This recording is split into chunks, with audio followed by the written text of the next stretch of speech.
Hello and welcome back to the channel HardReset.Info, and today I will show you how to change shipping address on eBay.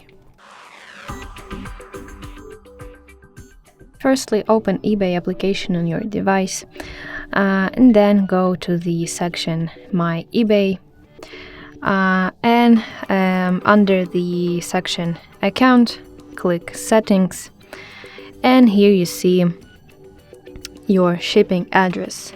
Open it, and here you can make some changes. Again, open it, and you can adjust your shipping address, and after you're done, click this done button in the upper right corner. But if you want to add another address, you need to press this blue button, Add Address, and here you can fulfill all the information about the new shipping address, and then to save you need to click this Done button in the upper right corner.